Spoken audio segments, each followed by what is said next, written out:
Hello students, welcome back to my YouTube channel smart study science classes. आज के इस video में हम देखने वाले हैं क्लास 10th की कंप्लीट बायोलॉजी को। इससे पहले यदि आप मेरे चैनल में नए हैं तो चैनल को सब्सक्राइब करें, वीडियो को लाइक ज़रूर करें और शेयर करें। यदि आपने इससे पहले वाला वीडियो नहीं देखा जिसमें हमने क्लास 10th की कंप्लीट केमिस्ट्री को कवर किया था, तो सबसे पहले आप उस वीडियो को देखें और उस वीडियो की लिंक मैं इस वीडियो की डिस्क्रिप्शन में दे दूँगा। तो पहले आप उस वीडियो को देखें, उसके बाद इसको देखें। चलिए तो वीडियो को स्टार्ट करते हैं, जिसमें सबसे पहला टॉपिक आता है हमारा, यानी सबसे पहला अध्याय आता है जैव प्रक्रम।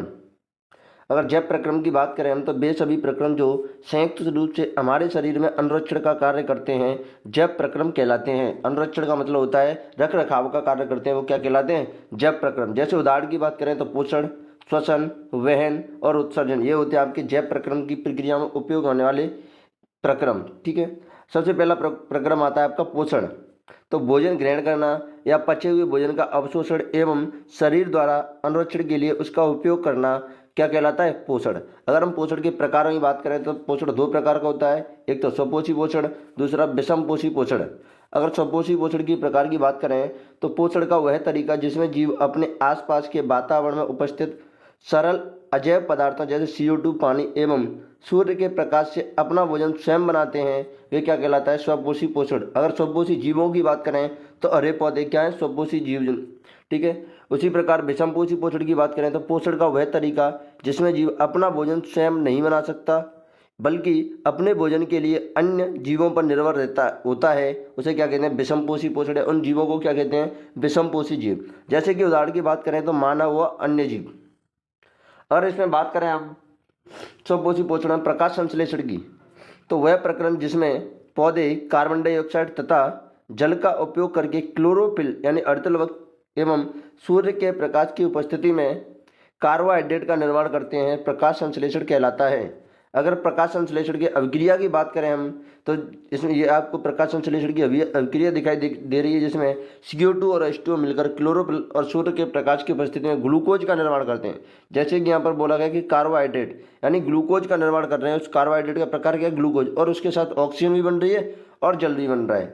ठीक है, प्रकाश संश्लेषण की आवश्यक कच्ची सामग्री की बात करें तब सूर्य का प्रकाश, क्लोरोफिल, कार्बन डाइऑक्साइड और जल प्रकाश संश्लेषण की कच्ची सामग्रियां होती हैं। उसके बाद प्रकाश संश्लेषण के दौरान होने वाली घटनाएं, यह क्वेश्चन इंपॉर्टेंट है, बोर्ड एग्जाम में पूछा जाता है आपसे कि प्रकाश संश्लेषण के लिए होने वाली घटनाएं कौन कौन सी होती हैं। तो पहली घटना होती है आपकी क्लोरोफिल द्वारा प्रकाश ऊर्जा को अवशोषित करना। दूसरी घटना होती है प्रकाश ऊर्जा को रासायनिक ऊर्जा में रूपांतरित करना तथा जल अणुओं का हाइड्रोजन और ऑक्सीजन में अपघटन करना। तीसरी घटना होती है आपकी कार्बन डाइऑक्साइड का कार्बोहाइड्रेट में अपचयन। यह क्वेश्चन आपको बोर्ड एग्जाम 2024 के अंदर भी पूछा गया था। अगला टॉपिक आता है आपका इसी में रंध्र यानी स्टोमेटा। पत्ती की सतह पर उपस्थित सूक्ष्म छिद्र क्या कहलाते हैं? रंध्र कहलाते हैं। रंध्र यानी छिद्रों का खुलना एवं बंद होना द्वार कोशिकाओं का एक कार्य है। यह क्वेश्चन आपको खाली जगह में पूछा जाता है कि द्वार कोशिकाओं का कार्य क्या है, या आवासाता के रूप में पूछा जाता है कि द्वार कोशिकाओं का कार्य क्या है, या फिर रंध्रों का खुलना और बंद होना किसका कार्य है? द्वार कोशिकाओं का। और उसके बाद है रंध्रों के खुलने और बंद होने की प्रक्रिया। तो द्वार कोशिकाओं में जब जल अंदर जाता है तो वे फूल जाती हैं और रंध्र का छिद्र खुल जाता है। इसी तरह जब जल द्वार कोशिकाओं से बाहर जाता है तो वे सिकुड़ जाती हैं और रंध्र का छिद्र बंद हो जाता है। ये होती है रंध्रों के खुलने और बंद होने की प्रक्रिया। उसके बाद आता है आपका विषमपोषी पोषण। विषमपोषी पोषण में सबसे पहले मैं बात करूं तो हम पढ़ेंगे अमीबा में पोषण। अमीबा में पोषण किस प्रकार होता है कि अमीबा होता है भोजन को अपने पादाव की सहायता से घेर लेता है। क्या करता है अमीबा? अब देखो अमीबा की संरचना ये निश्चित नहीं होती है। अमीबा कुछ इस प्रकार का होता है। अब मान लो यहाँ पर भोजन है तो अपने इन संरचनाओं की वजह से जिन संरचनाओं से घेरता है उन्हें कहते हैं पादाव। तो पादाव की सहायता से भोजन को घेर लेता है और संरचना परिवर्तन कर लेता है। उसके बाद बनती खाद्य रिक्तका। अब खाद्य रिक्तका में क्या होता है कि इसमें जटिल पदार्थ सरल पदार्थों में टूट जाते हैं। अब उसके बाद क्या होगा कि बचा हुआ अपच, यानी देखो जटिल पदार्थ सरल पदार्थों में टूट गया मतलब उसका पाचन हो जाएगा। अब बचा हुआ अपच भोजन कोशिका की ओर गति करता है। बचा हुआ भोजन कहाँ गति करेगा? कोशिका की ओर। और ये पदार्थ शरीर से बाहर निकाल दिए जाते हैं। और जो अपच भोजन है वो कहाँ भेज दिया जाता है? शरीर से बाहर उत्सर्जित कर दिया जाता है। उसी प्रकार हम पैरामीशियम में पोषण की बात करें तो पैरामीशियम क्या करता है? पश्चमाव यानी फ्लैजिला की सहायता से भोजन को एक विशेष स्थान से ग्रहण करता है। क्या करता है? भोजन को एक विशेष स्थान से ग्रहण कर लेता है। अगर हम बात करें मानव में पाचन या मानव पाचन तंत्र की, तो सबसे पहले क्वेश्चन पूछा जाता है आपको कि पाचन किसे कहते हैं। तो वह प्रक्रिया जिसमें जटिल भोज्य पदार्थों को एंजाइमों की सहायता से सरल भोज्य पदार्थों में बदला जाता है पाचन कहलाती है। यानी ऐसी प्रक्रिया जिसमें जटिल पदार्थों को एंजाइमों की सहायता से सरल भोज्य पदार्थों में यानी सरल खाने योग्य पदार्थों को अवशोषित करने पदार्थों में बदला जाता है, उस प्रक्रिया को क्या कहते हैं, पाचन। अगर हम बात करेंगे पाचन तंत्र किस किस से मिलकर बना होता है, पाचन तंत्र आपका आहार नाल और सहायक ग्रंथियों से मिलकर बना होता है। अब आहार नाल में बात करें तो कौन कौन से भाग होते हैं, मुख गुहा, भोजन ग्रसिका या भोजन नली, आमाशय, क्षुद्धांत्र और बृहदांत्र। इसी प्रकार सहायक ग्रंथियों की बात करें तो सहायक ग्रंथियां होती हैं आपकी लार ग्रंथि, यकृत ग्रंथि और अग्नाशय ग्रंथि। अगर मैं बात करूं मुख गुहा की, तो मुख गुहा में आपके दांत, जीभ एवं लार ग्रंथि स्थित होती हैं। उसी के बाद हम बात करें भोजन ग्रसिका यानी भोजन नली की, तो यह मुंह से आमाशय तक भोजन ग्रसिका की क्रमाकुंचन गति द्वारा, कौन सी गति द्वारा, क्रमाकुंचन गति द्वारा ले जाया जाता है। मतलब हमारे मुख से नली स्टार्ट होती है और वो कहाँ तक जाती है, आमाशय तक, बीच की नली को क्या बोलते हैं, भोजन ग्रसिका। अब भोजन ग्रसिका में भोजन क्रमाकुंचन गति के द्वारा आमाशय तक पहुँचता है। उसके बाद आता है हमारा आमाशय। तो आमाशय में देखो जठर ग्रंथियां स्रावित करती हैं 3 पदार्थ, कौन कौन से, एक तो पेप्सिन एंजाइम, जठर ग्रंथियां यानी आमाशय के अंदर जो ग्रंथियां उपस्थित होती हैं उन्हें बोलते हैं जठर ग्रंथियां, स्रावित करते हैं 3 पदार्थ। एक तो होता है आपका पेप्सिन एंजाइम, दूसरा होता है हाइड्रोक्लोरिक अम्ल, तीसरा होता है श्लेष्मा। ठीक है, अगर मैं पेप्सिन एंजाइम की बात करूं तो पेप्सिन प्रोटीन का पाचन करने वाला एंजाइम है। अगर आपसे पूछ लिया जाता है कि आमाशय के अंदर प्रोटीन का पाचन कौन करता है, तो पेप्सिन एंजाइम। अब हाइड्रोक्लोरिक अम्ल का कार्य क्या होता है, तो हाइड्रोक्लोरिक अम्ल का काम है अम्लीय माध्यम तैयार करता है जो कि पेप्सिन की क्रिया में सहायक होता है। मतलब अगला क्वेश्चन आपसे यह भी पूछा जाता है कि अम्लीय माध्यम में कौन सा एंजाइम प्रोटीन का पाचन करता है, तब भी आंसर क्या हो जाएगा, पेप्सिन एंजाइम। और तीसरा है आपका श्लेष्मा। श्लेष्मा क्या करता है, आमाशय के आंतरिक स्तर की अम्ल से रक्षा करता है। देखो अब HCl आपके आमाशय के अंदर स्रावित हो रहा है, तो अगर मान लो कि ये जैसे आपके चेहरे पर डाल दिया जाए तो HCl आपके चेहरे को जला सकता है, लेकिन आमाशय के अंदर स्रावित हो रहा है फिर भी आमाशय को कोई दिक्कत नहीं पहुंचा रहा है, तो इसका मतलब है कि आपका जो श्लेष्मा है वो आमाशय की दीवारों को हाइड्रोक्लोरिक अम्ल से बचाता है। उसके बाद आते हैं क्षुद्धांत्र। अगर मैं बात करूं क्षुद्धांत्र छोटी आंत की, तो आहार नाल का सबसे लंबा भाग होता है, आहार नाल का सबसे लंबा भाग होता है। और इसमें देखो इसमें जो रस पाया जाता है उसे बोलते हैं आंत्र रस। अब आंत्र रस में क्या होता है, कार्बोहाइड्रेट होता है, वसा होता है और प्रोटीन होती है।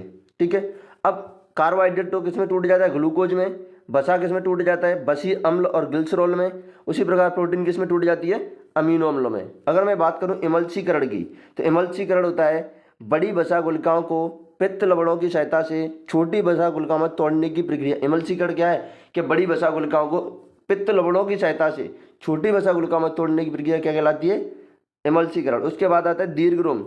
तो छोटी आंत की आंतरिक सतह पर रोमनुमा संरचना पाई जाती है जिन्हें दीर्घरोम कहते हैं, जो कि भोजन के अवशोषण की सतही क्षेत्रफल को बढ़ा देते हैं।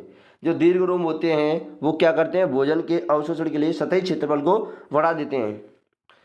अगला भाग आता है आपका आहार नाल का बृहदांत्र। तो जल का अवशोषण अवशिष्ट पदार्थ गुदा द्वारा शरीर से बाहर कर दिए जाते हैं। बृहदांत्र में क्या होता है, यहाँ पर जल का अवशोषण होता है और अपशिष्ट पदार्थ गुदा द्वारा कहाँ निकाल दिए जाते हैं, शरीर से बाहर। अब आती हैं आपकी सहायक ग्रंथियाँ। तो सहायक ग्रंथियों में बात करूँ लार ग्रंथि, यह लार एमिलेस किसका श्रावण करती हैं, लार ग्रंथियाँ लार एमिलेस एंजाइम का श्रावण करती हैं, जो कि स्टार्च यानी मंड का पाचन शर्करा में करता है। यानी स्टार्च का पाचन किसमें करता है, ग्लूकोज में। उसके बाद आती है आपकी अग्नाशय ग्रंथि। तो अग्नाशय ग्रंथि अग्नाशय रस स्रावित करती है, जिसमें क्या होता है, प्रोटीन। अब ट्रिप्सिन एंजाइम क्या होता है, प्रोटीन ट्रिप्सिन एंजाइम को किसमें तो प्रोटीन को ट्रिप्सिन एंजाइम किसमें तोड़ देता है, अमीनो अम्ल में। उसी प्रकार वसा को लाइपेज एंजाइम किसमें तोड़ देता है, बसी अम्ल और ग्लिसरॉल में। उसके बाद स्टार्च है, स्टार्च को एमिलेस किसमें तोड़ देता है, ग्लूकोज में। ये सारे के सारे एंजाइम्स कहाँ पाए जाते हैं, आपके क्षुद्धांत्र के अंदर। उसके बाद आता है यकृत। यह मानव शरीर की सबसे बड़ी ग्रंथि। क्वेश्चन पूछा जाता है आपको कि मानव शरीर की सबसे बड़ी ग्रंथि कौन सी है, तो उसका नाम है यकृत, जिसे लीवर भी कहते हैं, जो कि पित्त रस का श्रावण करती है। यकृत क्या करता है, पित्त रस का श्रावण करता है तथा पित्त रस का भंडारण पित्ताशय में होता है। जो पित्त रस होते हैं उनका भंडारण कहाँ पर होता है, आपका पित्ताशय के अंदर। उसके बाद है श्वसन। तो वायु को अंदर लेने तथा वायु यानी O2 को अंदर लेने तथा CO2 को बाहर निकालने की प्रक्रिया क्या कहलाती है, श्वसन। अगर मैं बात करूं तो श्वसन के प्रकार की श्वसन होता है आपका दो प्रकार का, एक तो वायवीय श्वसन, दूसरा अवायवीय श्वसन। अगर वायवीय श्वसन की बात करूं तो ऐसा श्वसन जो ऑक्सीजन की उपस्थिति में होता है वो क्या कहलाता है, वायवीय श्वसन। लेकिन अवायवीय श्वसन की बात करूं तो अवायवीय श्वसन में क्या देखें, ऐसा श्वसन जो ऑक्सीजन की अनुपस्थिति में होता है वो क्या कहलाता है, अवायवीय श्वसन। दूसरा अंतर है कि ग्लूकोज का पूर्ण उपचयन होने पर CO2 H2 और ऊर्जा मुक्त होती है। वायवीय श्वसन में क्या होता है, ग्लूकोज का पूर्ण उपचयन होता है, उसके दौरान CO2 H2 और ऊर्जा मुक्त होती है। लेकिन अवायवीय श्वसन के अंतर्गत ग्लूकोज का अपूर्ण अपचयन होने पर एथेनॉल, लैक्टिक अम्ल और CO2 और ऊर्जा मुक्त होती है। उसके बाद है आपका तीसरा अंतर के कोशिका द्रव्य माइटोकॉन्ड्रिया में संपन्न होती है। जो वायवीय श्वसन है कहाँ पर संपन्न होता है, कोशिका द्रव्य और माइटोकॉन्ड्रिया में। लेकिन मैं अवायवीय श्वसन की बात करूं तो आपका अवायवीय श्वसन केवल कोशिका द्रव्य के अंदर ही संपन्न होता है। उसके बाद है चौथा अंतर कि अधिक ऊर्जा उत्पन्न होती है। जो वायवीय श्वसन होता है वहाँ पर अधिक ऊर्जा उत्पन्न होती है, और अधिक कितनी होती है, 36 ATP। ATP को ऊर्जा की मुद्रा भी कहा जाता है। लेकिन अवायवीय श्वसन में बात करूं मैं तो कम ऊर्जा उत्पन्न होती है, और कितनी होती है, 2 ATP। अगर उदाहरण की बात करती हो, वायवीय श्वसन मानव के अंदर और अवायवीय श्वसन ईस्ट के अंदर पाया जाता है। उसके बाद अगला टॉपिक आता है हमारा विभिन्न पथों द्वारा ग्लूकोज का विखंडन। तो इसमें आपको पता है कि जो ग्लूकोज है वो कोशिका द्रव्य में किसमें टूटता है, पहले तो ग्लूकोज कोशिका द्रव्य के अंदर पाइरुवेट में टूट जाए। ग्लूकोज कितने कार्बन अणु, 6 कार्बन अणु, लेकिन पाइरुवेट कितना है, 3 कार्बन अणु। अब देखो यहाँ से पाइरुवेट के पास 3 रास्ते हैं। एक तो क्या है कि ईस्ट के अंदर ऑक्सीजन की अनुपस्थिति में किसमें टूट जाता है, एथेनॉल, CO2 और ऊर्जा में। ठीक है, अब देखो ऑक्सीजन की अनुपस्थिति में टूट रहा है तो ईस्ट के अंदर कौन सा श्वसन, अवायवीय श्वसन। दूसरा एक रास्ता है इसके पास कि जो मानव की मांसपेशियां होती हैं उसमें ऑक्सीजन की अनुपस्थिति होने पर यह किसमें टूट जाता है, लैक्टिक अम्ल और ऊर्जा में। किसमें टूट जाता है, लैक्टिक अम्ल और ऊर्जा में। यह भी कैसा श्वसन है, अवायवीय श्वसन। लेकिन अवायवीय O2 की उपस्थिति में कहाँ पर, माइटोकॉन्ड्रिया में। जो पाइरुवेट होता है वो माइटोकॉन्ड्रिया में ऑक्सीजन की उपस्थिति में, मतलब माइटोकॉन्ड्रिया के अंदर कौन सा श्वसन होता है, वायवीय श्वसन। माइटोकॉन्ड्रिया किसमें टूट जाता है, CO2 H2 और ऊर्जा में। यह आपका ग्लूकोज के विभिन्न पथों द्वारा विखंडन। उसके बाद है मानव में श्वसन मार्ग या वायु मार्ग। तो इसमें क्या होता है कि पहले तो आपकी वायु नासाद्वार में, नासाद्वार से ग्रसनी है, ग्रसनी से कंठ के पास, कंठ से श्वास नली के पास, उसके बाद श्वसनी, श्वसनी से श्वसनिका, उसके बाद फेफड़े, फेफड़ों से कूपिका कोश और कूपिका कोश से कूपिका के पास, उसके बाद रुधिर वाहिकाओं और रुधिर वाहिकाओं से शरीर में चली जाती है। ये होता है आपका वायु का पथ, यानी बॉडी में चली जाती है। ठीक है, उसके बाद आता है मानव में श्वसन क्रिया। अब मानव में 2 प्रकार की श्वसन क्रिया होती हैं, एक तो अंतः श्वसन, दूसरा उच्च श्वसन या निःश्वसन, जिसे वायु श्वसन भी कहते हैं। अंतः श्वसन में क्या होता है, सांस द्वारा वायुमंडल से गैसों को अंदर लेने की प्रक्रिया क्या होती है, अंतः श्वसन। लेकिन उच्च श्वसन क्या होता है, फेफड़ों से वायु या गैसों को बाहर निकालने की प्रक्रिया क्या होती है आपकी, उच्च श्वसन।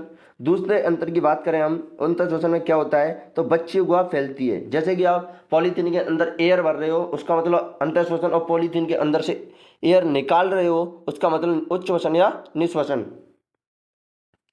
और इसमें क्या होता है, उच्च श्वसन में बच्ची गुहा अपने मूल आकार में वापस आ जाती है, मतलब पॉलीथीन से एयर निकाल दिया आपने। तीसरा अंतर है पसलियों से जुड़ी हुई पेशियां सिकुड़ती हैं। क्या होती हैं, पसलियों से जुड़ी हुई पेशियां सिकुड़ती हैं। लेकिन उच्च श्वसन के अंदर पसलियों की पेशियां शिथिल हो जाती हैं, यानी फैल जाती हैं। चौथा अंतर है कि अंतः श्वसन में बच्ची गुहा ऊपर और बाहर की ओर गति करती है, ऊपर की ओर और बाहर की ओर गति करती है। लेकिन उच्च श्वसन के अंदर जो आपके बच्चे है वो अबच्च अपने स्थान पर वापस आ जाती है। बच्चों का मतलब होता है चेस्ट, यानी छाती। अगला अंतर है कि अंतः श्वसन में बच्चों में वायु का दाब कम हो जाता है और वायु फेफड़ों में भरती है। लेकिन जो आपका उच्च श्वसन या निःश्वसन है उसमें क्या होता है, बच्चों में वायु का दाब बढ़ जाता है और वायु फेफड़ों से बाहर निकल जाती है। छठवां अंतर है आपका डायफ्राम चपटा हो जाता है। कैसा हो जाता है, डायफ्राम चपटा हो जाता है। लेकिन बाह्य श्वसन के अंतर्गत आपका सामान्य स्थिति में आ जाता है, और सामान्य स्थिति में डायफ्राम कैसा होता है आपका, गुंबदाकार। उसके बाद आता है आपका मानव श्वसन तंत्र। मानव श्वसन तंत्र में आपको किसके याद रखना है, पहला आपका कूपिका के फेफड़ों के अंदर मार्ग छोटी और छोटी नलिकाओं में विभाजित होता जाता है, जो अंत में गुब्बारे जैसी संरचनाओं में बट जाती है, जिसे क्या कहते हैं, कूपिका। कूपिका फेफड़ों की संरचनात्मक एवं क्रियात्मक इकाई होती है, जो कि गैसों के विनिमय में सहायक होती है। यानी गैसों के विनिमय का स्थान कौन सा, श्वसन तंत्र के अंतर्गत, कूपिका। अगला है आपका सीलिया किसे कहते हैं, तो श्वास नली के ऊपरी हिस्से में छोटी छोटी बालों जैसी संरचनाएं पाई जाती हैं जिन्हें क्या कहते हैं, सीलिया। अब नोट में क्या याद रखना है आपको कि मानव में श्वसन वर्धक हीमोग्लोबिन है। यह क्वेश्चन पूछा जाता है कि मानव में श्वसन वर्धक कौन सा है, तो हीमोग्लोबिन है, जो कि कहाँ पाया जाता है, लाल रुधिर कणिकाओं में। लाल रुधिर कणिकाओं का मतलब आरबीसी में। कहाँ पाया जाता है, आरबीसी के अंदर। ठीक है, जो जो क्या करता है आपका O2 और CO2 का परिवहन। उसके बाद आता है आपका संवहन या परिवहन। तो मनुष्य में भोजन, ऑक्सीजन एवं अन्य आवश्यक पदार्थों की निरंतर आपूर्ति करने वाला तंत्र संवहन तंत्र कहलाता है। अब संवहन तंत्र में आपका क्या क्या आता है, तो संवहन तंत्र में आता है आपका एक तो हृदय, दूसरी रक्त नलिकाएं, तीसरा वहन माध्यम यानी रक्त और लसिका। तो सबसे पहले हम बात करेंगे रक्त की। रक्त क्या होता है, एक तरल संयोजी ऊतक होता है। रक्त क्या होता है, एक तरल संयोजी ऊतक होता है जिसमें दो प्रकार के अवयव होते हैं, ठोस अवयव और द्रव अवयव। अब मैं ठोस अवयव की बात करूं तो इसमें रुधिर कणिकाएं, सबसे पहली रुधिर कणिकाएं आती है आपकी आरबीसी यानी लाल रुधिर कणिकाएं, दूसरी आती है डब्ल्यूबीसी यानी श्वेत रक्त कणिकाएं, तीसरी आती है प्लेटलेट्स यानी हिंदी में कहते हैं विमाणु। अगर मैं आरबीसी की बात करूं तो O2 और CO2 का परिवहन करती है, लेकिन डब्ल्यूबीसी है वो शरीर को रोग मुक्त बनाने में सहायक होती हैं, और उसके बाद प्लेटलेट्स हैं आपकी रक्त का थक्का बनाने में सहायक होती हैं। लेकिन हम बात करें द्रव अवयव की रक्त के अंदर, तो ये होता है आपका प्लाज्मा, जो कि पीले रंग का तरल पदार्थ होता है जिसमें 90% जल उपस्थित होता है। जिसमें प्लाज्मा एक पीले रंग का पदार्थ है जिसमें कितना जल उपस्थित होता है, 90%। अगर हम रक्त वाहिकाओं की बात करें तो रक्त वाहिकाएं आपको पता है दो प्रकार की होती हैं। पहली होती है आपकी धमनी, दूसरी होती है आपकी शिरा। धमनी में मैं बात करूं तो ये ऑक्सीजनित रक्त को शरीर के विभिन्न अंगों यानी हृदय से दूर तक ले जाती हैं। धमनी ऐसी रक्त वाहिनी है जो ऑक्सीजनित रक्त यानी शुद्ध रक्त को शरीर के विभिन्न अंगों तक ले जाती है। लेकिन अगर मैं शिराओं की बात करूं तो ये शरीर के विभिन्न अंगों से बेऑक्सीजनित मतलब जिसमें ऑक्सीजन नहीं है, जिसे अशुद्ध रक्त बोलते हैं, या फिर ऑक्सीजन नहीं तो क्या होगा, CO2। तो बेऑक्सीजनित रक्त को एकत्र करके हृदय में लाते हैं, उसे क्या बोलते हैं, शिरा। लेकिन अपवाद की बात करें तो धमनियों का अपवाद है फुफ्फुसीय धमनी, मतलब फुफ्फुसीय धमनी के अंदर अशुद्ध रक्त बहता है। इसी प्रकार शिराओं का अपवाद है फुफ्फुसीय शिरा। अब इसके अंदर क्या होता है, फुफ्फुसीय शिरा के अंदर शुद्ध रक्त बहता है। दूसरे अंतर की बात करें हम तो दूसरा अंतर है धमनी की भित्ति मोटी व अधिक लचीली होती है, लेकिन शिराओं की भित्ति कम मोटी और कम लचीली होती है।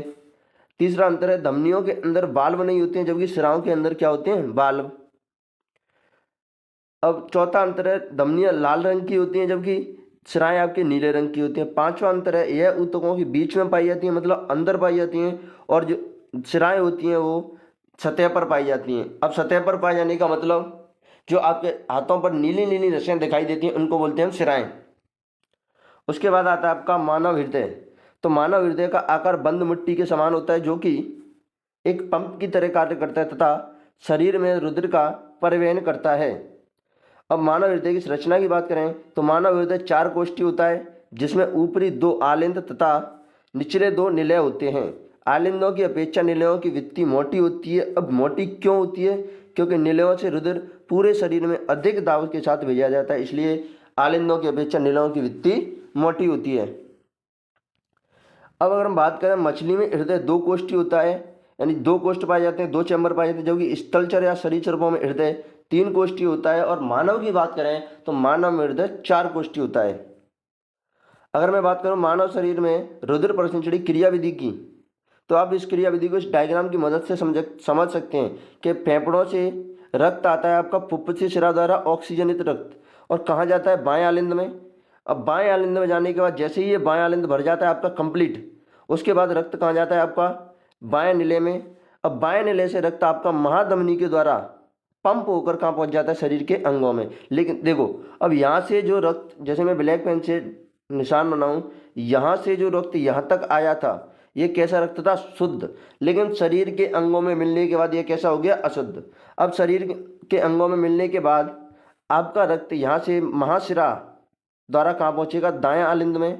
और दाएं आलिंद में जैसे ही कंप्लीट भर जाएगा दाएं आलिंद, उसमें से बाल खुलने के बाद कहाँ पहुँच जाएगा, दायां निले में। और दायां निले से रक्त कहाँ पहुँच जाएगा आपका, फेफड़ों में। यह होती है आपकी हृदय की क्रियाविधि। ठीक है, अब फेफड़ों में पहुँच रहा है, ये जो आपका फेफड़ों में रक्त पहुँचेगा वो किसके द्वारा पहुँचेगा, फुफ्फुसीय धमनी के द्वारा। तो यहाँ से अगर मैं ग्रीन पेन से दिखाऊँ आपको इसको कि यहाँ से जो रक्त यहाँ तक गया है वो कैसा रक्त है, अशुद्ध रक्त। कैसा रक्त है, अशुद्ध रक्त, यह आपके हृदय के कार्य करने की क्रियाविधि। अब देखो इसमें एक और क्वेश्चन आता है आपका, दोहरा परिसंचरण क्यों कहते हैं? तो देखो मानव में रक्त हृदय से 2 बार गुजरता है। देखो एक बार तो यहाँ से आया हृदय में यहाँ तक, और दूसरी बार यहाँ से गया हृदय में और यहाँ गया, ऐसे जाता है। तो मानव में एक हृदय में से रक्त एक चक्र में 2 बार गुजरता है, इसलिए इसे क्या कहते हैं? दोहरा परिसंचरण। क्या कहते हैं? दोहरा परिसंचरण। उसके बाद है लसिका आपका, तो ये एक तरल ऊतक है जो कि रुधिर के प्लाज्मा की तरह ही है, लेकिन इसमें अल्प मात्रा में प्रोटीन होते हैं, जबकि प्लाज्मा में कम अधिक मात्रा में प्रोटीन होते हैं। यह भी परवेन में सहायता करता है। ठीक है, अब बात करते हैं, अब तक तो देखो हमने किसमें परवेन पढ़ा? मानव के अंदर। लेकिन अब बात करते हैं हम पादपों में परवेन किस प्रकार होता है। तो सबसे पहला होता है आपका, कौन करता है परवेन? जाइलम। अब ये करता क्या है? तो यह मृदा से प्राप्त जल और खनिज लवणों का परवेन करता है। जड़ में मृदा के मध्य आयनन सांद्रण में अंतर के चलते जल मृदा से जड़ों में प्रवेश कर जाता है तथा इसी के साथ एक जल स्तंभ का निर्माण हो जाता है, जो कि जल को लगातार ऊपर की ओर धकेलता रहता है। मतलब सांद्रता में अंतर होने की वजह से रक्त कहाँ जो आपका जल है वो कहाँ चला जाता है? पेड़ों में पत्तियों तक पहुँच जाता है।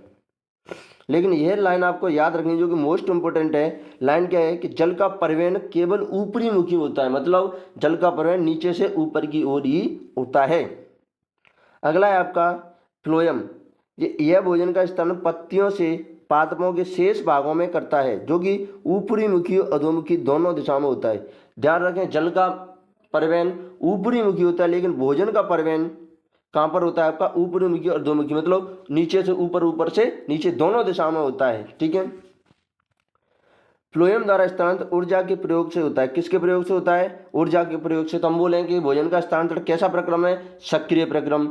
अतः सुक्रोज का परिवहन एटीपी, यानी एटीपी का पूरा नाम क्या होता है? एडेनोसिन ट्राइफॉस्फेट, ऊर्जा से परासरण बल द्वारा स्थानांतरित होता है। उसके बाद है आपका बाष्पोत्सर्जन। देखो जो फ्लोएम और आपके जाइलम है उन दोनों को संवहनी ऊतक भी कहते हैं। पादप के वायवीय भागों द्वारा बाष्पोत्सर्जन की बात करें तो पादप के वायवीय भागों द्वारा जल का बाष्प के रूप में निकलने की प्रक्रिया क्या कहलाती है?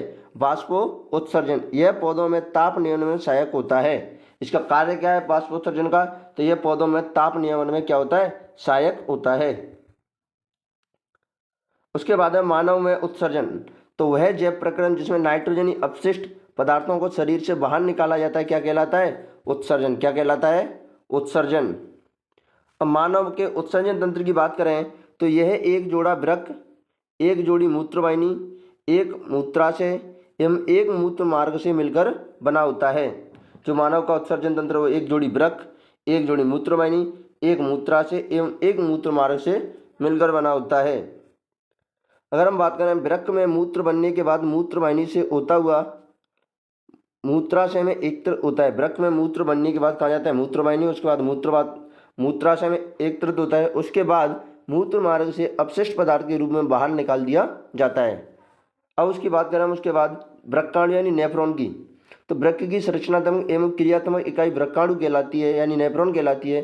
वृक्काणु के मुख्य भाग निम्न है। अब वृक्काणु के भाग कौन कौन से होते हैं? तो केशिका गुच्छ यानी ग्लोमेरुलस, बोमन संपुट, नलिकाकार भाग और संग्राहक वाहिनी।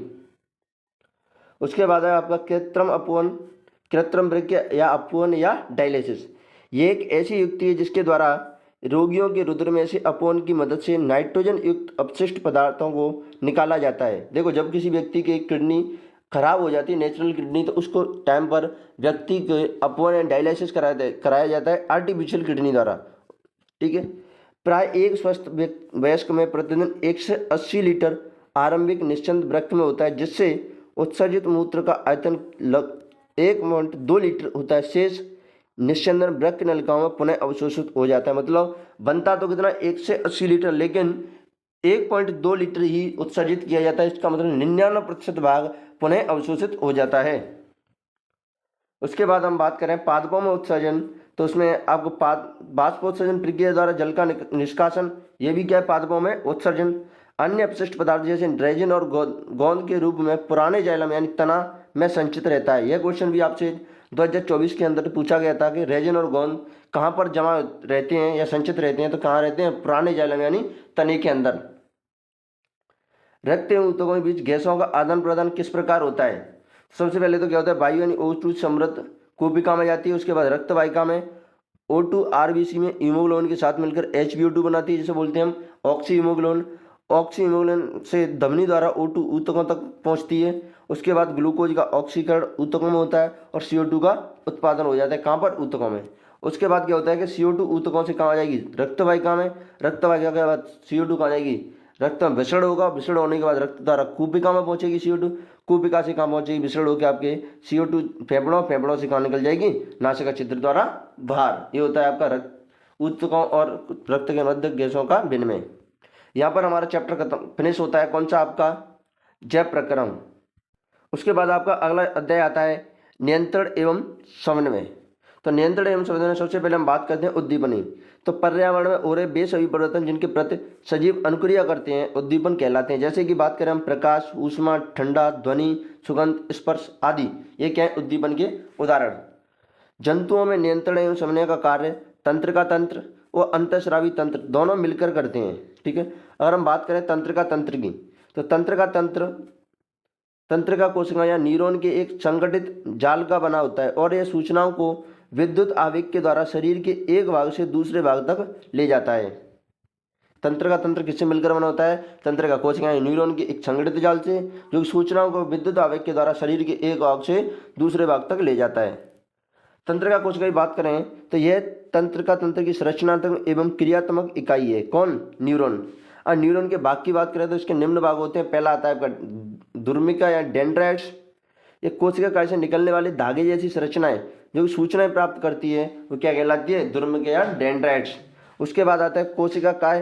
तो प्राप्त की गई सूचना विद्युत आवेग के रूप में चलती है। कहाँ पर? कोशिका काय के अंदर। उसके बाद आता है आपका तंत्रकाक्ष एक्सॉन। तो यह सूचना के विद्युत आवेग को कोशिका काय से दूसरी न्यूरॉन की दुर्मिका तक या डेंड्राइट्स तक पहुंचाता है। यह तंत्रकाक्ष का कार्य। उसके बाद आता है अंतर्ग्रथन या सिनेप्स। यह इंपॉर्टेंट है, आपसे पूछा जाता है कि सिनेप्स किसे कहते हैं। क्या पूछा जाता है? सिनेप्स क्या है? सिनेप्स के बारे में बताइए। तो यह तंत्रिका के अंतिम सिरे एवं अगली तंत्रिका कोशिका के दुम्बरिका के मध्य का रिक्त स्थान है। यहाँ विद्युत आवेग को रासायनिक संकेत में बदला जाता है जिससे आगे संचरित हो सके। यह आपका अंतर्ग्रथन या सिनेप्स, यानी दो न्यूरॉन के मध्य का रिक्त स्थान क्या होता है? सिनेप्स यानी अंतर्ग्रथन।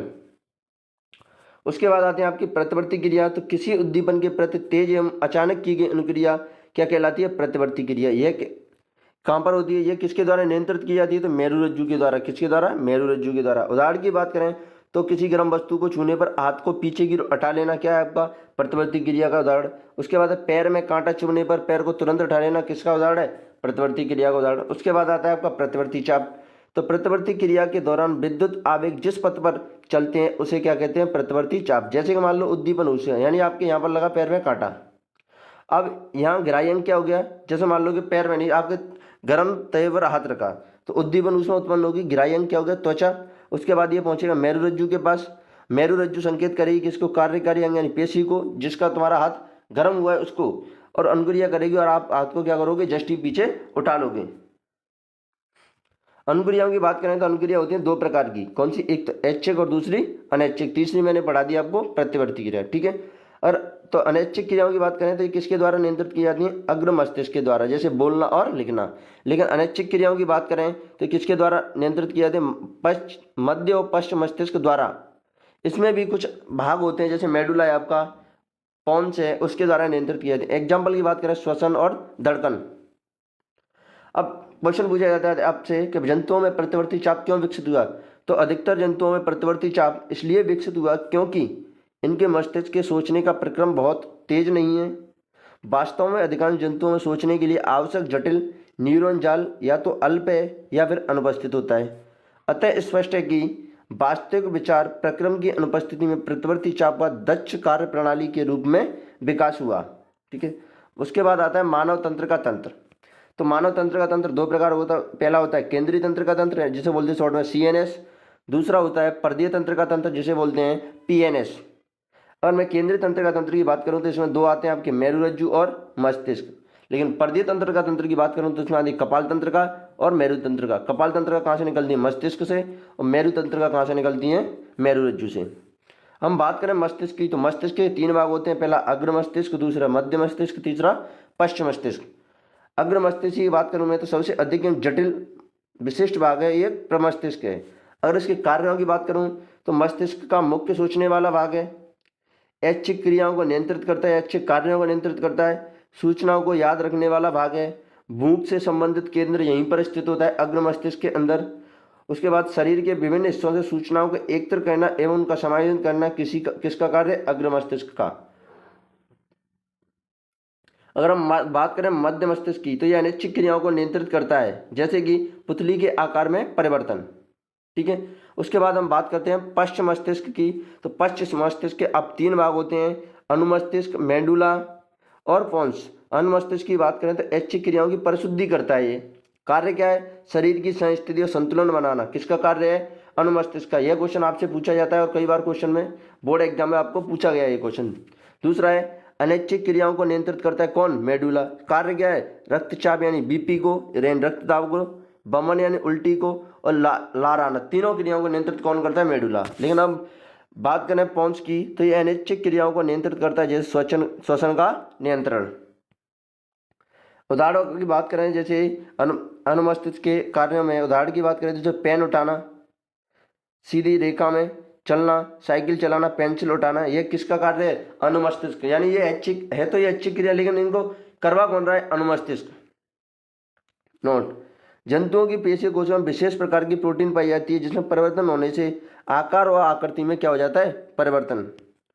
पौधों में समन्वय की बात करें तो पौधों में समन्वय तो सबसे पहले बात करते हैं पौधों में गति।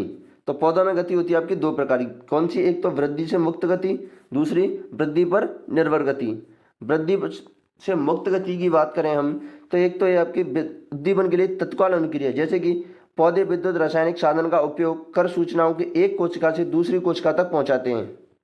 जैसे कोशिका अपने अंदर उपस्थित पानी की मात्रा को परिवर्तित कर गति उत्पन्न करती है, जिससे उसकी कोशिका फूला सिकुड़ जाती है, जैसे कि हमने बताया था अभी रंध्रों का खुलना और बंद होना। ठीक है। इस प्रकार इसी में बात करें वृद्धि पर निर्भर गति में तो प्रकाशानुवर्तन यानी प्रकाश की तरफ गति, कोई भी पादप है उसकी प्रकाश की तरफ गति। गुरुत्वानुवर्तन यानी पृथ्वी की तरफ या दूर गति, पृथ्वी की तरफ या दूर गति क्या होती है? गुरुत्वानुवर्तन। रसायनानुवर्तन, रसायनों के कारण होने वाली गति, यह आपकी इंपॉर्टेंट गति है कि रसायनानुवर्तन का उदाहरण पूछा जाता है आपसे। उदाहरण क्या? परागनलिका की अंडाशय की तरफ गति। उसके बाद जलानुवर्तन पानी की तरफ जड़ों की गति, ये आपके वृद्धि पर निर्भर गति के एग्जाम्पल। उसके बाद है आपके पादप हार्मोन, तो ये वो रसायन है जो पौधों में वृद्धि एवं विकास व अनुक्रिया का समन्वय करते हैं। अब पादप हार्मोन कौन कौन से? एक तो आपकी वृद्धि प्रेरित करते हैं वे हार्मोन, दूसरे जो वृद्धि को संदमित करते हैं यानी वृद्धि को रोकते हैं वे हार्मोन। तो वृद्धि प्रेरित हार्मोन की बात करूं मैं तो सबसे पहले आता है आपका ऑक्सिन, दूसरा जिब्रेलिन, तीसरा साइटोकिनिन। ऑक्सिन की बात करें तो यह शाखाओं के अग्रभाग पर बनता है और कोशिका की लंबाई में वृद्धि करता है, और तीसरा प्रकाश अनुवर्तन में सहायक होता है। कौन सा हार्मोन? ऑक्सिन। उसके बाद जिब्रेलिन तने की वृद्धि में सहायक होता है। कौन सा? जिब्रेलिन तने की वृद्धि में सहायक होता है। और तीसरा है आपका साइटोकाइनिन, तो कोशिका विभाजन तीव्र करता है। कोशिका विभाजन कौन करवाता है? साइटोकाइनिन। फलों व बीज में अधिक मात्रा में पाया जाता है। कौन सा? साइटोकाइनिन। और अगर मैं बात करूं वृद्धि के रोकने वाले हार्मोन, वृद्धि संदमित हार्मोन, तो एक ही एग्जांपल याद रखना है आपको, और जो भी पूछा जाता है एब्सिसिक अम्ल। वृद्धि संदमित हार्मोन में इसे क्या कहते हैं? तनाव हार्मोन भी कहते हैं, जो कि पत्तियों, इसके एग्जाम्पल की बात करूँ या इसका कोई उदाहरण की बात करूँ मैं तो पत्तियों का मुरझाना एब्सिसिक अम्ल का ही प्रभाव होता है। ये होते हैं आपके पादप हार्मोन। लेकिन अब मैं बात करूं जंतु हार्मोन की तो यह वो रसायन है जो जंतुओं की क्रियाओं, विकास एवं वृद्धि का समन्वय करते हैं। अंतःस्रावी ग्रंथियां, इसी में तो वे ग्रंथियां जो नलिका रहित होती हैं, मतलब ऐसी ग्रंथियां जिनमें नलिका नहीं होती हैं एवं अपने स्राव को सीधे ही रक्त में छोड़ती हैं, क्या कहलाती हैं? अंतःस्रावी ग्रंथियां। इनका स्राव क्या होता है? अंतःस्रावी ग्रंथियों का हार्मोन क्या होता है? हार्मोन। उसके बाद है हार्मोन, अंतःस्रावी ग्रंथियां, उनके कार्य। यहाँ से आपको क्वेश्चन पूछा ही जाता है वो एग्जाम के अंतर्गत, इस सारणी को रट के जाएं आप। जैसे कि मैं बात करूं ग्रंथि का नाम तो थायराइड ग्रंथि, जिसे अपटू ग्रंथि भी कहते हैं, थायरोक्सिन हार्मोन स्रावित करती है। कहाँ पर स्थित होती है? गर्दन में। कार्य क्या है? कार्बोहाइड्रेट, प्रोटीन और वसा का उपापचय। इस पूरी सारणी को आप याद करके जाएं। यहाँ से आपको कोई ना कोई क्वेश्चन जरूर पूछा जाता है बोर्ड एग्जाम के अंतर्गत। और ये वृषण और अंडाशय, यहाँ दोनों को आपसे हार्मोन भी पूछा जाता है और इनके दोनों के कार्य भी पूछे जाते हैं। तो ये पूरी सारी आपको याद होनी चाहिए, ठीक है। अगली बात करते हैं हम, देखो कुछ नोट हैं, जैसे अवटु ग्रंथि को थायरॉक्सिन हार्मोन बनाने के लिए किसकी आवश्यकता होती है? आयोडीन की। आयोडीन या थायरॉक्सिन की कमी से कौन सा रोग होता है? गलगंड, घेंगा या गोइटर रोग होता है, जिससे व्यक्ति की गर्दन फूल जाती है। इंसुलिन की कमी से कौन सा रोग होता है? मधुमेह रोग होता है। इंसुलिन किसके द्वारा स्रावित होता है? तो आपके कौन, इंसुलिन किसके द्वारा स्रावित होता है? देखो ये अग्नाशय ग्रंथि द्वारा। किसके द्वारा? अग्नाशय ग्रंथि द्वारा। अगर मैं बात करूं पुनर्वर्ण क्रियाविधि, तो यह क्रियाविधि सुनिश्चित करती है कि हार्मोन सही मात्रा में तथा सही समय पर स्रावित हो रहे हैं। यानी हार्मोन के स्रावण की क्रियाविधि को कौन नियंत्रित करता है? पुनर्वर्ण क्रियाविधि। उदाहरण रक्त में शर्करा के नियंत्रण की विधि।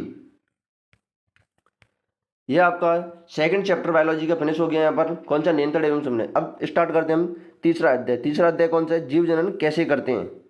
तो हम सबसे पहले बात करें जनन की, तो वह प्रक्रिया जिसमें जीव अपने समान नई संतति को उत्पन्न करते हैं क्या कहलाती है? जनन कहलाती है। अगर जनन के प्रकारों की बात करें तो जनन होता है आपका दो प्रकार का, एक तो लैंगिक जनन, दूसरा अलैंगिक जनन। लैंगिक जनन की बात करें यानी दोनों में अंतर की बात करें तो ऐसा जनन जिसमें नर एवं मादा दोनों भाग लेते हैं उसे क्या बोलते हैं? लैंगिक जनन। लेकिन अलैंगिक जनन की बात करें तो ऐसा जनन जिसमें नर एवं मादा दोनों युग्मकों से केवल एक ही भाग लेता है उसे क्या बोलते हैं? अलैंगिक जनन। देखो नर और मादा युग्मक बनते हैं लैंगिक जनन के अंदर, लेकिन अलैंगिक जनन के अंदर युग्मकों का निर्माण नहीं होता है। उसके बाद नया जीव आनुवंशिक रूप से पैतृक जीवों के समान होता है परंतु समरूप नहीं होता है। मतलब समान तो होता है लेकिन रूप एक जैसा नहीं होता है। नया जीव पैतृक जीव के समान एवं समरूप दोनों होते हैं अलैंगिक जनन के अंतर्गत। चौथा अंतर है आपका लैंगिक जनन के द्वारा भिन्नताएं उत्पन्न होती है कि अलैंगिक जनन के द्वारा विभिन्नताएं उत्पन्न नहीं होती हैं। पांचवा अंतर है उच्च वर्गों के जीवों में पाया जाता है। मतलब जो मानव वगैरह मानव है आपके, ऐसे उच्च वर्गों के जीवों में पाया जाता है, जबकि निम्न वर्गों के जीवों में क्या पाया जाता है? अलैंगिक जनन। जैसे अमीबा है आपका, प्लाज्मोडियम है। अब अगर मैं बात करूं अलैंगिक जनन की विधियों की, तो सबसे पहली विधि आती है आपकी अलैंगिक जनन की विखंडन। तो विखंडन यानी इसमें खंड हो जाते हैं जीव के। जनन की वह विधि जिसमें एक कोशिका दो या दो से अधिक कोशिकाओं में विभाजित हो जाती है, उसको क्या बोलते हैं? विखंडन। अब विखंडन में दो होता है आपका, एक तो द्विविखंडन और बहुविखंडन। दो विखंडन में क्या होगा? जीव यानी दो संतति कोशिकाओं में विभाजित होता है। उदाहरण याद रखना है आपको, अमीबा और लेशमानिया। लेकिन बहुखंडन में जीव बहुत सी सारी कोशिकाओं में विभाजित हो जाता है, उसको क्या बोलते हैं हम? बहुखंडन। एग्जाम्पल क्या है? प्लाज्मोडियम के अंदर पाया जाता है। उसके बाद आता है खंडन। तो जनन की इस विधि में सरल संरचना वाले बहुकोश के जीव विकसित होकर छोटे छोटे टुकड़ों में टूट जाता है और ये टुकड़े वृद्धि कर नए जीव में विकसित हो जाते हैं, इसे क्या कहते हैं? खंडन। उदाहरण की बात करें तो स्पायरोगायरा के अंतर्गत आपका खंडन पाया जाता है।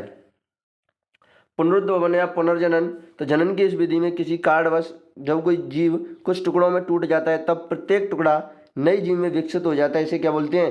पुनरुद्भवन। उदाहरण क्या है आपका? प्लेनेरिया और हाइड्रा।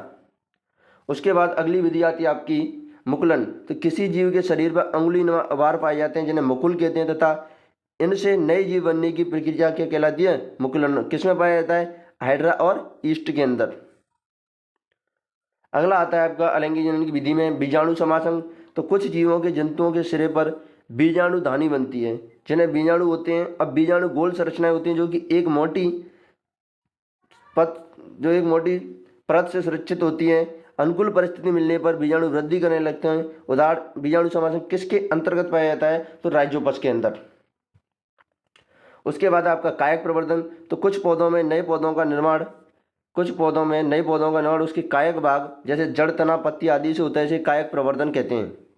उदाहरण की बात करें तो डहेलिया, शकरकंदी, आलू, अदरक, आम, गुलाब, चमेली। अब ब्रायोफिल्म, तो इसमें जनन पत्तियों द्वारा होता है, जैसे पत्तियों की कोर पर कलिकाएं होती हैं। पत्तियों की ओर पर क्या पाई जाती हैं?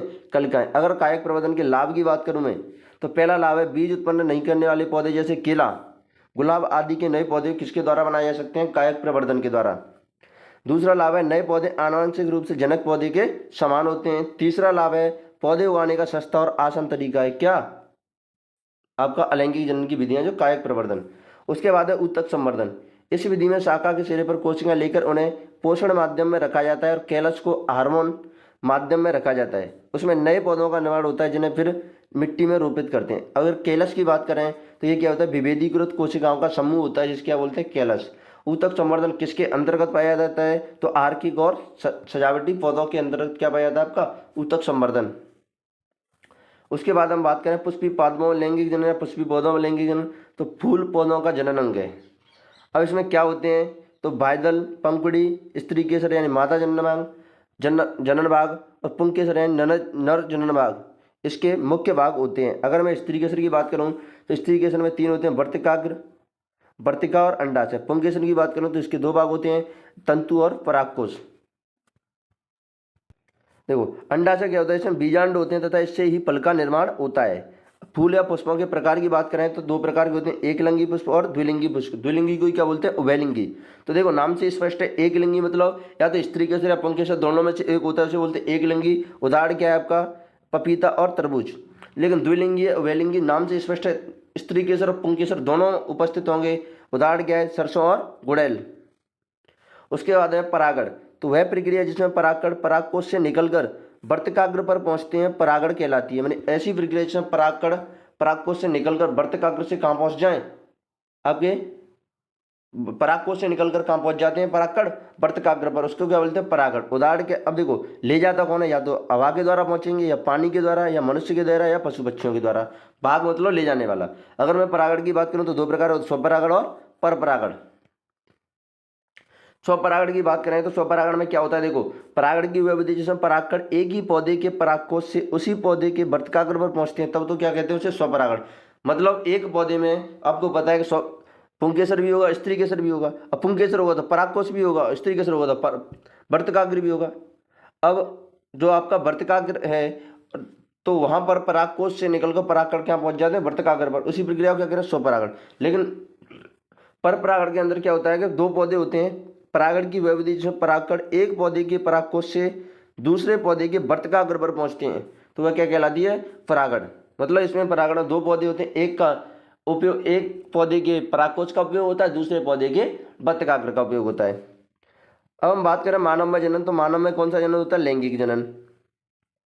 अब जीवन काल की वह अवधि जो नर में शुक्राणु तथा मादा में अंड कोशिका का निर्माण शुरू हो जाता है, किशोरावस्था, इस अवधि को यौवनारंभ कहते हैं, यानी प्यूबर्टी एज। लड़कियों में कब से स्टार्ट होती है, 12 से 14 वर्ष की उम्र में। लड़कों में कब से स्टार्ट होती है, 14 से 16 वर्ष की उम्र में। अगर यौवनारंभ में परिवर्तन की बात करें तो देखो किशोरों में कुछ ऐसे परिवर्तन होते हैं, लड़के और लड़कियों समान होते हैं, लेकिन कुछ परिवर्तन लड़कियों में अलग होते हैं और कुछ परिवर्तन लड़कों में अलग। तो तीनों की बात करते हैं हम। किशोरों में एक समान, यानी कांक व जननांग के पास गहरे बालों का उगना, त्वचा का तेली होना तथा मुहासे निकलना। उसके बाद स्तन के आकार में वृद्धि होना, लड़कियों में परिवर्तन की बात कर रहा हूँ मैं, स्तन के आकार में वृद्धि होना और रजोधर्म या मासिक चक्र का प्रारंभ होना। ये कब होता है, यौवन आरंभ पर। लड़कों में बात करें तो चेहरे पर दाढ़ी मूछें आना और आवाज का फटना यानी भारी होना। उसके बाद है नरजनन तंत्र, तो नरजनन तंत्र में बात करें हम पहले नरजनन की वृषण, तो वृषण उदर के बाहर वृषण कोश में उपस्थित होते हैं, क्योंकि वृषण कोश का तापमान तुलनात्मक रूप से कम होता है, जो कि शुक्राणु निर्माण के लिए आवश्यक है। अब कितना कम होता है, 2 से 2.5 डिग्री सेल्सियस कम होता है, जो कि शुक्राणु निर्माण के लिए आवश्यक होता है। यहाँ पर नर युग्मक यानी शुक्राणु बनते हैं। शुक्राणु कहाँ पर बनते हैं, वृषण के अंदर। अब वृषण ग्रंथि कौन सा हार्मोन स्रावित करती है, टेस्टोस्टेरोन। ठीक है, अब टेस्टोस्टेरोन कार्य की बात करें तो शुक्राणु उत्पादन का नियंत्रण और लड़कों में यौवनावस्था का परिवर्तन कौन करता है, टेस्टोस्टेरोन। उसके बाद आती है नरजनन का अगला भाग शुक्रवाहिनी, तो यह शुक्राणुओं को वृषण से शिशन तक पहुंचाती है। अगला है मूत्र मार्ग, तो यह मूत्र दोनों के बाहर जाने का मार्ग है, बाहरी आवरण के साथ इसे शिशन भी कहते हैं। संबंधित ग्रंथियों की बात करें तो संबंधित ग्रंथियों शुक्राशय ग्रंथि और प्रोस्टेट ग्रंथि अपने स्राव को शुक्रवाहिनी में छोड़ती है। अब वीर्य आपका किससे मिलकर बना है, शुक्राणु और ग्रंथियों के स्रावों से मिलकर आपका वीर्य बनता है। उसके बाद है मादा जनन तंत्र, तो मादा जनन तंत्र में पहला आता है आपका अंडाशय। यहाँ पर मादा युग्मक यानी अंड कोशिका का निर्माण होता है। 2 में से एक अंड कोशिका 2 में से एक अंडाशय द्वारा हर महीने एक परिपक्व अंड उत्पन्न होता है। अब अंडाशय द्वारा एस्ट्रोजन हार्मोन उत्पन्न होता है। अंडाशय द्वारा कौन सा हार्मोन उत्पन्न होता है, एस्ट्रोजन। और इसके कार्यों की बात करें तो आपको अब नियंत्रण एवं होने वाले चैप्टर में आप इसके कार्य देख चुके हैं। उसके बाद आता है आपका अंडवाहिका या फैलोपियन ट्यूब, तो अंडाशय द्वारा उत्पन्न अंड कोशिका को गर्भाशय तक स्थानांतरण करती है कौन, फैलोपियन ट्यूब। और अंडवाहिका के अंदर ही निषेचन होता है, मतलब शुक्राणु और अंडाणु कहाँ पर मिलते हैं, अंडवाहिका के अंदर। उसके बाद आता है आपका अगला मादा जनन भाग गर्भाशय, तो ये एक थैलीनुमा संरचना है जहाँ पर शिशु का विकास होता है। गर्भाशय ग्रीवा द्वारा योनि में खुलता है। गर्भाशय कहाँ पर खुलता है? योनि में। और उसके बाद है जब अंड का निषेचन होता है, मतलब अंड का निषेचन होगा तब क्या होगा? तो अंड का निषेचन होगा तो पहली बात तो निषेचन क्या होता है? शुक्राणु एवं अंडाणु के मिलने की प्रक्रिया क्या कहलाती है? निषेचन। तथा बनी संरचना युग्मनज कहलाती है। मतलब अगर शुक्राणु और अंडाणु मिल रहे हैं उस प्रक्रिया को कहते हैं निषेचन, और शुक्राणु और अंडाणु के मिलने से जो प्रक्रिया जो संरचना बनती है उसे क्या कहते हैं? युग्मनज। उसके बाद है भ्रूण। तो युग्मनज में विभाजन और विभेदन से भ्रूण का निर्माण होता है। युग्मनज में विभाजन और विभेदन दोनों चीज होने के साथ साथ जिस संरचना का निर्माण होता है उसे क्या बोलते हैं? भ्रूण। प्लेसेंटा। तो प्लेसेंटा क्या है? जिसे हिंदी में बोलते हैं अपरा। यह एक विशिष्ट ऊतक है जिसकी तस्त्रीनुमा संरचना गर्भाशय में धसी होती है। अब प्लेसेंटा का कार्य क्या है? तो माँ के रक्त से ग्लूकोज यानी ग्लूकोज और ऑक्सीजन आदि पोषण भ्रूण को प्रदान करना। दूसरा कार्य भ्रूण द्वारा अपशिष्ट पदार्थों का निपटान करना। अब निषेचन से लेकर शिशु के जन्म तक के समय को क्या कहते हैं? गर्भकाल। कितना होता है यह? इसकी अवधि कितनी होती है? लगभग 9 महीने की। अब मान लो जब अंड का निषेचन नहीं होगा तब क्या होगा? तो गर्भाशय की भित्ति मांसल एवं स्पंजी होती है जो कि भ्रूण के विकास के लिए जरूरी होती है। ठीक है। यदि निषेचन नहीं होता है तो इस स्थिति में इस भित्ति की आवश्यकता नहीं होती है। जो गर्भाशय की भित्ति मांसल और स्पंजी होती है, निषेचन नहीं होने पर उसकी कोई जरूरत नहीं होती। अतः यह परत धीरे धीरे टूटकर योनि मार्ग से रक्त एवं म्यूकस के रूप में बाहर निकलती है। यह चक्र लगभग 1 महीने का समय लेता है तथा इसे ऋतुस्राव या रजोधर्म कहते हैं। ठीक है। अगर मान लो अंड का निषेचन नहीं होता है तब ऋतुस्राव या रजोधर्म स्टार्ट हो जाता है जो कि पर महीने होता है। अगर हम बात करें 40 से 50 वर्ष की उम्र में रजोधर्म बंद हो जाता है जिसे रजोनिवृत्ति कहते हैं। उसके बाद आता है आपका जनन स्वास्थ्य। तो इसका अर्थ है जन्म से संबंधित सभी आयाम जैसे शारीरिक, मानसिक, सामाजिक एवं व्यवहारिक रूप से स्वस्थ होना। जन्म स्वास्थ्य का मतलब होता है शारीरिक, मानसिक, सामाजिक और व्यवहारिक रूप से स्वस्थ होना। अब हम बात करें रोगों का लैंगिक संचरण यानी एसटीडी। एसटीडी का पूरा नाम क्या है? रोगों का लैंगिक संचरण। तो जीवाणु जनित रोगों की बात करूं मैं तो 2 रोग होते हैं आपके, गोनोरिया और सिफिलिस। लेकिन अब मैं विषाणु जनित रोगों की बात करूं तो 2 रोग होते हैं आपके, एक तो मस्सा, एक HIV एड्स। अगर मैं HIV के पूरे नाम की बात करूं तो ह्यूमन इम्यूनोडेफिशिएंसी वायरस, किसका नाम है? HIV का। लेकिन एड्स के पूरे नाम की बात करूं तो इसका नाम है एक्वायर्ड इम्यूनोडेफिशिएंसी सिंड्रोम। उसके बाद आता है आपको गर्भरोधन, यानी गर्भरोधन किसे कहते हैं? गर्भधारण को रोकना क्या कहलाता है? गर्भरोधन। अब गर्भरोधन के प्रकार की बात करें, विधियों की बात करें तो पहला तरीका है आपका यांत्रिक अवरोध। अब यांत्रिक अवरोध में क्या होता है कि शुक्राणु को अंडाशय तक नहीं पहुंचने दिया जाता है, और शुक्राणु अंडाशय तक नहीं पहुंचेगा तो निषेचन नहीं होगा। अब इसके लिए यांत्रिक अवरोध में उपयोग क्या किया जाता है? तो श्वसन को ढकने वाले कंडोम या योनि में लगाए जाने वाले सर्वाइकल कैप यांत्रिक अवरोध में आपके आते हैं। ठीक है, पहली विधि। दूसरी विधि क्या है? रासायनिक तकनीक। इसमें क्या होता है? मादा में अंड को नहीं बनने दिया जाता है। अब कैसे नहीं बनने दिया जाएगा? इसके लिए ली जाती है दवाई जो हार्मोन के संतुलन को परिवर्तित कर देती है। लेकिन जो रासायनिक तकनीक है, यानी जो आप इसके लिए दवाई लेते हो मादा में अंड को नहीं बनने देने के लिए, जो इसके विपरीत प्रभाव भी हो सकते हैं। उसके बाद है आपका IUCD, जिसका नाम है इंट्रा यूटेराइन कॉन्ट्रासेप्टिव डिवाइस। इसमें आप क्या करते हो? लूप या कॉपर टी को गर्भाशय में स्थापित किया जाता है जिससे गर्भधारण नहीं होता है। और लास्ट तकनीक आती है आपकी शल्य क्रिया तकनीक यानी ऑपरेशन, जिसे 2 होते हैं आपके, एक तो वैसेक्टोमी, दूसरा ट्यूबेक्टोमी। वैसेक्टोमी को क्या बोलते हैं आप? नसबंदी। मतलब पुरुषों में शुक्र वाहिका को रोककर उसमें शुक्राणु के स्थानांतरण को रोक दिया जाता है। मतलब जैसे मान लो कि ये मान लो शुक्र वाहिका है, यह आपकी शुक्र वाहिका है, तो यहाँ से क्या किया जाएगा? इसको शुक्र वाहिका को आपकी को कि यहाँ से मोड़ दिया जाएगा, यहाँ से ही मोड़ दिया जाएगा, यहाँ पर बांध दिया जाएगा। ये होता है आपका वैसेक्टोमी। कहाँ पर होती है? पुरुषों के अंदर। ठीक है। लेकिन ट्यूबेक्टोमी में क्या होता है? महिलाओं में अंडवाहिनी यानी फैलोपियन ट्यूब को रोककर अंड के स्थानांतरण को रोका जाता है। मतलब ऐसे ही महिलाओं की फैलोपियन ट्यूब को बीच में से मोड़ के बांध दिया जाता है, इसे बोलते हैं हम ट्यूबेक्टोमी। ये होती है आपकी शल्य क्रिया तकनीक।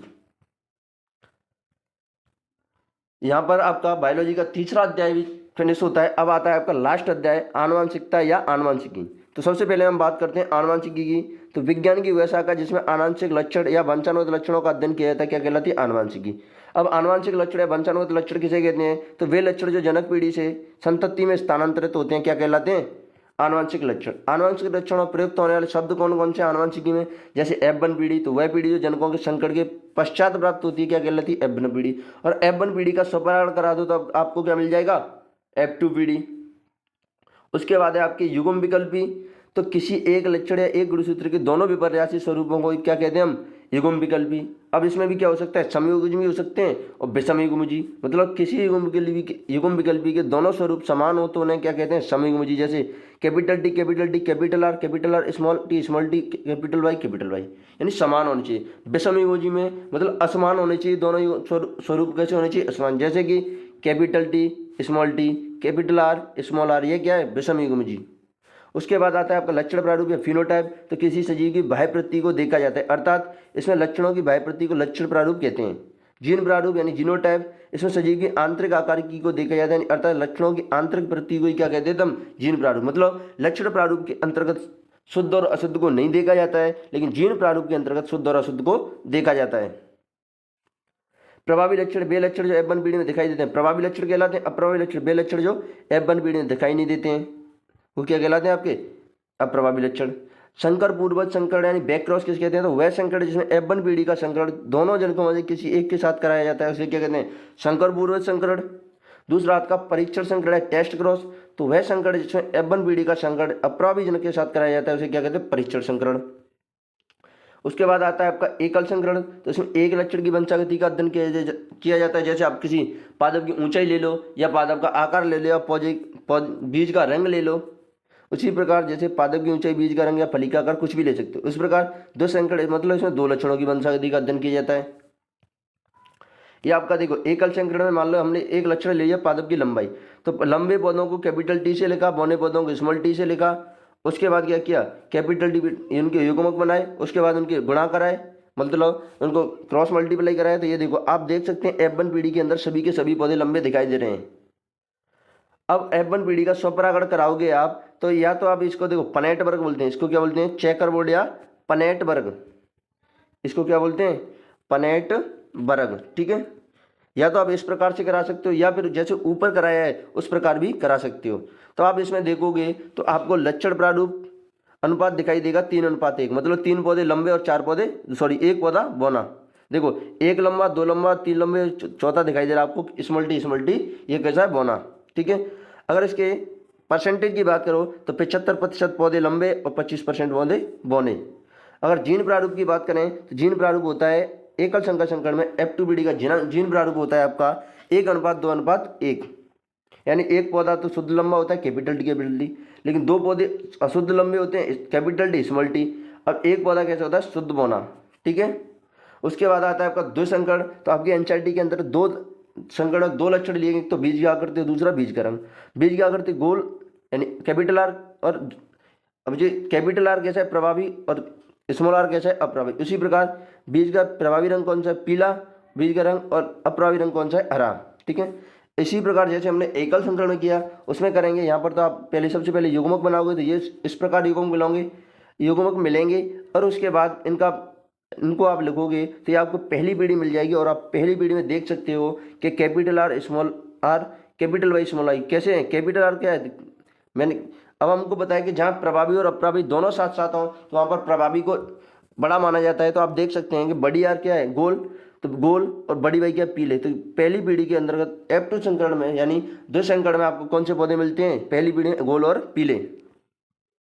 उसके बाद जैसे आपने F1 पीढ़ी में संकरण कराया था, यानी पहले जो आपका एकल संकरण था उसमें F1 पीढ़ी का स्वपरागण कराया था, उसी प्रकार इसमें स्वपरागण कराएंगे तो आपको इस प्रकार कुछ ये पनट वर्ग देखने को मिलेगा। अगर हम इसमें बात करें लक्षण प्रारूप अनुपात की तो आपका देखो 9:3:1 होता है लक्षण प्रारूप अनुपात। अब 9:3:1 होता है तो उसमें देखो 9 पौधे होते हैं गोल पीले, 3 होते हैं गोल हरे, 3 होते हैं झुर्रीदार पीले, 1 होता है झुर्रीदार हरे। ठीक है, अगर जीन प्रारूप अनुपात की बात करें तो एक होता है 1:2:1, 1:2:2, 2:4, 4:1, 1:2, फिर 2:1 और 1:2 और 1:1। इसको क्या याद रखना है आपको? इसको देखो जो आपका द्विसंकर संकरण है उसमें आपको डायरेक्ट याद रखना है जीन प्रारूप 12, 24, 12, 12, 24, 12, 12, 1। ठीक है, ये याद रखना है 12, 24, 12, 12, 1। उसके बाद आप अनुपात लगा दो, आपका जीन प्रारूप अनुपात बन जाएगा। उसके बाद है मेंडल का योगदान। तो मेंडल को किसका जनक कहा जाता है? आनुवंशिकी का जनक। अब मेंडल ने क्या किया था? उद्यान मटर पर उपयोग किए थे, जिसका जो आपका वैज्ञानिक नाम है वो क्या होता है? पाइथम सेटाइवम। अब मेंडल ने क्या किया था, सात विपर्यास लक्षणों को लिया था। अब सात विपर्यास लक्षण कौन कौन से थे, आपके सामने है सातों के सातों। पादप की ऊंचाई, पुष्प का रंग, पुष्प की स्थिति, फली का रंग, फली का रंग, फली का आकार, बीज का आकार, बीज का रंग। ठीक है, ये आपके प्रभावी लक्षण, ये आपके अप्रभावी लक्षण। उसके बाद है कि मेंडल ने मटर के पौधे क्यों चुना, तो उसके कुछ कारण थे। पहला कारण क्या था, मटर के पौधे विपर्यासी लक्षण स्थूल रूप से दिखाई दे रहे थे। और दूसरा कारण था जीवन काल छोटा था। तीसरा कारण था स्वपरागण आसानी से हो जाता है। और चौथा कारण क्या था, अनेक बीज बनते हैं। उसके बाद लक्षण अपने आप को किस प्रकार व्यक्त करते हैं, तो कोशिका के डीएनए जीन सूचना स्रोत तक पहुंचते हैं, प्रोटीन संश्लेषण करते हैं। अब देखो प्रभावी जीन है तो अच्छा प्रोटीन बनेगा तो पौधे लंबे हो जाएंगे, हार्मोन किसी बनेंगे। अप्रभावी जीन है तो कम प्रोटीन कम हार्मोन होने का पौधे कैसे हो जाएंगे, बौने हो जाएंगे।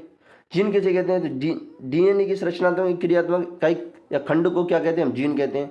अब लिंग निर्धारण कैसे होता है, लिंग निर्धारण के लिए उत्तरदायी कारण, पहले कुछ प्राणियों में लिंग निर्धारण अंडे के ऊष्मा तापमान पर निर्भर करता है, उदाहरण घोंगा।